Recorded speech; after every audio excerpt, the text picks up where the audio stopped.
exempt. We hiked up to the top of Calvatar early in the morning. We had a large caravan of people. We had just so much gear that we needed to bring between food and warm gear and generators, TVs, PlayStation.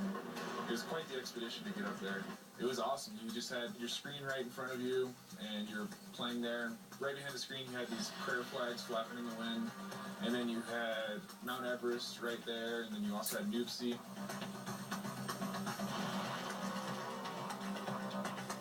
It was really awesome to play the game in that environment because you could see some of the scenery in the game, and then you could look right behind the TV and you could see that exact same scenery. It was just a very immersive experience.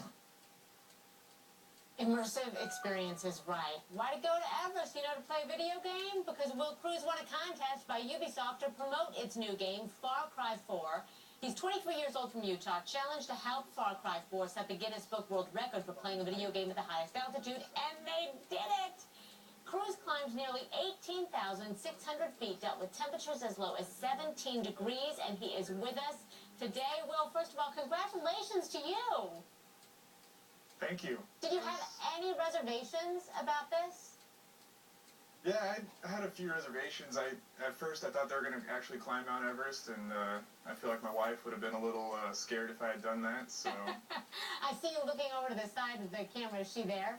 Yeah, she's actually here right now. I kind of figured it. All right, so help us understand what it was like that high up. It was a lot more difficult than I had expected. I've been at pretty high altitudes before. I've been at, I think, 13 and a half before this trip. And being up there was just far more difficult than I had expected. The oxygen level is extremely low, so you have to breathe twice as much. And then also you're extremely cold all the time because the oxygen level is so low in your blood. So it was, also you get headaches a lot. So it was pretty hard, but it was also extremely fun. And I would love to go back. Well, and what a great experience to be able to say you did. Your video diaries, though, we're watching some of them here. They are just so profound. Great scenery, you ride an elephant, you're eating good food. What's your takeaway from this whole trip? What do you think is going to be the one thing that you are most grateful for? The entire experience was just remarkable. Like, I learned so much on this trip. I've learned how much depth there are in pretty much anywhere that you go. So I think that's my main takeaway from this trip is just knowing how much depth there is to each situation. Well, speaking of depth, I know that, you had a couple of frightening moments. You dealt with storms, you had an avalanche scare, and I want to listen here real quickly to part of your diary. Today the weather is extremely rough. It's very windy, and it's pretty snowy, and it's pretty much miserable outside, so we're just confined to our tents. And then the next day it really picked up, and one of our tents practically blew away, and I tried to hold it down a little bit and practically picked me up off the ground. It was pretty hard to sleep with the wind going, thinking that you'd wake up underneath a foot of snow.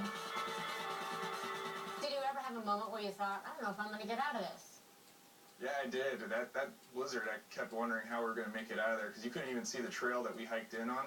And there were a lot of glacier lakes along the way, so I was scared about falling into those, but everybody else reassured me and let me know that we'd be fine. Well, glad that you're home safe and sound. Congratulations to you again, and thank you so much for sharing the journey with us. We appreciate it.